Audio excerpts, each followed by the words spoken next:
Welcome students. आज हम देखेंगे direct form one realisation for discrete time LTI system.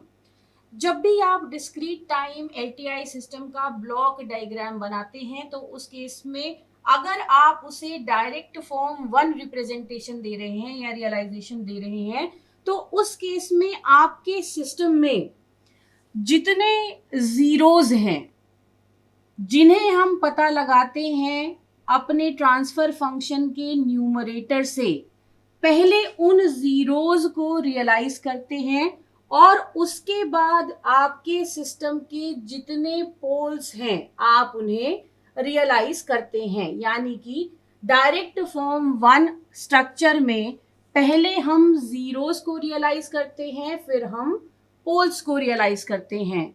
अब ये रियलाइजेशन होता कैसे है, तो हम एक सिस्टम की डिफरेंस इक्वेशन लेते हैं।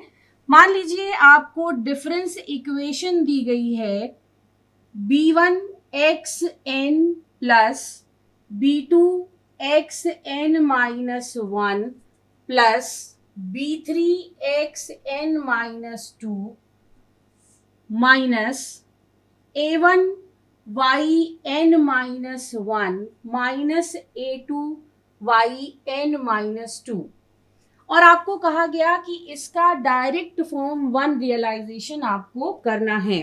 तो इस केस में पहले हमें जीरोज को इंप्लीमेंट करना है, फिर हमें पोल्स को इंप्लीमेंट करना है। जीरोज का पता हमें इनपुट साइड से चलता है और पोल्स का पता हमें आउटपुट साइड से चलता है। यानी कि हम पहले इनपुट साइड पूरा बनाएंगे, फिर आउटपुट साइड बनाएंगे। तो इससे अगर हम बनाना शुरू करें ब्लॉक डायग्राम, हमारा इनपुट है xn। अब इस xn में हमें प्रेजेंट इनपुट भी चाहिए, 1 यूनिट से डिले, 2 यूनिट से डिले, 3 तरह के इनपुट हमें चाहिए। तो हमने लगा दिया 1 यूनिट का डिले और 2 यूनिट का डिले, मतलब एक और यूनिट डिले।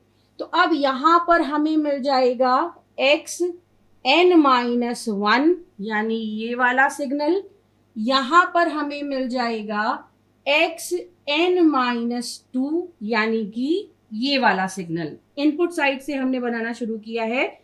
इसके बाद इनपुट को कांस्टेंट b1 से मल्टीप्लाई करना है, तो इनपुट को हमने कांस्टेंट b1 से मल्टीप्लाई कर दिया। xn-1 को मल्टीप्लाई करना है b2 से, तो ये b2 से मल्टीप्लाई कर दिया। xn-2 को मल्टीप्लाई करना है b3 से, तो ये मल्टीप्लिकेशन हो गए। इसके बाद ये सिग्नल्स आपस में जुड़ेंगे, तो हमने एक एडर लगा दिया है यहाँ पे जो ऐड करेगा इन दोनों सिग्नल्स को। इसके बाद एक एडर लगा दिया है यहाँ पे जो ऐड करेगा इनके रिजल्ट को इसके साथ। तो यहाँ पर इस एडर के आउटपुट पर हमें इनपुट साइड के सारे सिग्नल्स ऐड हुए मिल गए। इसके बाद हमने इनपुट का यानी कि जीरोस का रियलाइजेशन कर दिया। अब हम करेंगे पोल्स का रियलाइजेशन। तो पोल्स का रियलाइजेशन करने के लिए सबसे पहले हम यहाँ पर मार्क करेंगे आउटपुट yn को। इसके बाद हम देखते हैं कि आउटपुट भी 2 यूनिट से डिले हुआ है, तो हम 2 यूनिट डिले लगाएंगे। इस बात का हमेशा ध्यान रखिएगा कि 2 यूनिट का डिले एक साथ रिप्रेजेंट नहीं किया जाता, इसीलिए हमने यहाँ पे 2 यूनिट डिले लगाए हैं। ठीक है।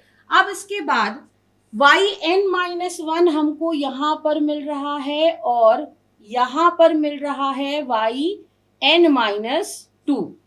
yn-1 को हम मल्टीप्लाई करेंगे माइनस ऑफ a1 से। माइनस ऑफ a1 से इसलिए क्योंकि ब्लॉक डायग्राम बनाते वक्त हम सिर्फ एडर्स का यूज करते हैं, सबट्रैक्टर का नहीं। तो हम yn-1 को माइनस ऑफ a1 से मल्टीप्लाई करेंगे और yn-2 को माइनस ऑफ a2 से मल्टीप्लाई करेंगे। इसके बाद हम इन दोनों सिग्नल्स को भी जोड़ेंगे, तो हमने यहाँ पर लगा दिया है एक एडर इसने कर दिया एडिशन, हमें दिया आउटपुट। अब आउटपुट मिलने के बाद ये पूरा सिग्नल इस पूरे सिग्नल के साथ ऐड होगा। तो यहाँ पर हमें एक और एडर लगाना पड़ेगा जो इस सिग्नल को इस सिग्नल के साथ जोड़े और दोनों का एडिशन हमें देगा yn। तो यहाँ पर हमें मिल जाएगा yn। तो ये हमने डायरेक्ट फॉर्म 1 रियलाइजेशन बनाया है, जिसमें पहले हमने इनपुट को बनाया, फिर हमने आउटपुट साइड को बनाया। यानी पहले हमने जीरोस को इम्प्लीमेंट किए, फिर हमने पोल्स को इम्प्लीमेंट किया। तो इस तरह से आप डिफरेंस इक्वेशन को देख करके ब्लॉक डायग्राम बना सकते हैं डायरेक्ट फॉर्म 1 के लिए।